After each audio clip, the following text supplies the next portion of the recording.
লংতরাই valley মহকুমা মাছলি বাজার এলাকায় সরকারি পানীয় জলের ট্রিটমেন্ট প্ল্যান্টে চরম অনিয়মের অভিযোগ উত্তাল গ্রামবাসী। কোটি টাকার সরকারি প্রকল্প জল জীবন মিশনের নামে চলছে প্রকট গাফিলতি ও দুর্নীতি, এমনই অভিযোগ তুলছে স্থানীয়রা। স্থানীয়দের বক্তব্য, দীর্ঘদিন ধরে ট্রিটমেন্ট প্ল্যান্টে নিম্নমানের চুন ও রাসায়নিক ব্যবহার করা হচ্ছে। ঠিকাদারের সরবরাহ করা এসব উপকরণ আসলে নির্মাণ কাজে ব্যবহৃত চুন ও রাসায়নিক পদার্থ, যা কোনোভাবেই পানীয় জলের পরিশোধনে উপযুক্ত নয়। ফলে জলের মধ্যে ভারী লোহা ও ময়লা মিশে যাচ্ছে, আর এই জল ব্যবহার করে গ্রামবাসীরা ধীরে ধীরে অসুস্থ হয়ে পড়ছেন। আমরা এখানে মাছলি বাজারে কাজে গেছিলাম। তো কাজে হওয়ার পরে যে এখানে প্ল্যান্টের যে জলটা, এই জলটা পানীয় জল, এটা মানে ভালো করে ব্যবহার করা যায় না। একদম নোংরাভাবে, এটা বিচ্ছিন্নভাবে, মানে খুব নোংরা জল, এটা ব্যবহার করতে পারি না আমরা। তো এখানে যে চুন যে ব্যবহার করা হইতেছে, এগুলা মানে একদম ভালো না, ডুপ্লিকেটভাবে ব্যবহার করা হইতেছে। তো আমরা সবে মিলে চাই যাতে এই কাজটা যাতে ভালো করে করা হোক। আবেদন এটাই রইল আমরা।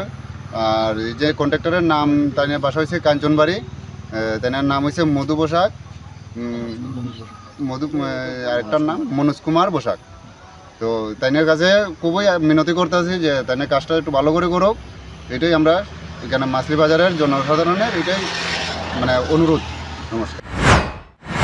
অভিযোগ উঠছে, সরকারি এই ট্রিটমেন্ট প্ল্যান্টের দায়িত্বে থাকা ঠিকাদার মধু বসাক ওরফে মনোজ কুমার বসাক নিয়মিত নিম্নমানের উপকরণ সরবরাহ করছেন এবং তাতে দপ্তর চোখ বন্ধ করে আছে। গ্রামবাসীদের বক্তব্য, বছরের পর বছর প্ল্যান্টের কোনো সংস্কার, রক্ষণাবেক্ষণ বা পরিদর্শন করা হয়নি। প্রথম দিকে জলের মান কিছুটা ভালো থাকলেও বর্তমানে তা একেবারে ব্যবহারের অনুপযোগী। আরও উদ্বেগের বিষয়, এই প্ল্যান্ট থেকে সরবরাহ হচ্ছে মাছলি বাজার সহ আশপাশের বহু গ্রামের পানীয় জল। মানুষজন জানিয়েছেন, এই জল খাওয়ার পর থেকে ত্বকের সমস্যা, পেটের ব্যথা, এমনকি জন্ডিসের মতো রোগেরও আশঙ্কা দেখা দিচ্ছে। নমস্কার, আমার নাম সুশান বিশ্বাস। এই জল আমরাও ইউজ করি। এখানের যে ওয়াটার সাপ্লাইটা আছে, এটা মানে দুনিয়ার সবাই ইউজ করে, কিন্তু আমি একজন মানে দোকানদার, আমার দোকানে ইউজ করি, কিন্তু জলটা ক্লিয়ারভাবে আয় না। এখন জানি না তারা কী জিনিস ব্যবহার করে, কিন্তু এটার ভিতরে আজকে মানে সংবাদ মাধ্যম থেকে কিছু লোক আসলো। আমি দিকে রাস্তা দিয়ে দোকান নিয়ে যেতেছি, আমার ডাক দিছে, ডাকার পরে আমার নিয়ে আসে, আমার দেখাইছে, নিজেও দেখলাম মানে এখানে মধ্যে কিছু জিনিস মানে চুন এটা কিছু মানে ডেট ওভার মনে করা আছে। শুধু মাছলি বাজারই নয়, খোঁজ নিয়ে জানা গেছে 82 মাইল, ধুমাচড়া, মনু, এইসব এলাকাতেও ওয়াটার ট্রিটমেন্ট প্ল্যান্টের একই হার। পরিশোধনের নামে চলছে প্রহসন, আর জল জীবন মিশনের কোটি টাকার প্রকল্পে সাধারণ মানুষ পাচ্ছেন শুধু নোংরা জল ও প্রতিশ্রুতির প্রহসন।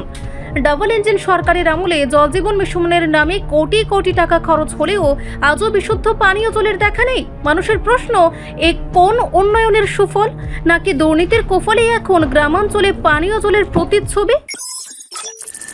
রিপোর্ট, সংবাদ প্রতীক্ষা।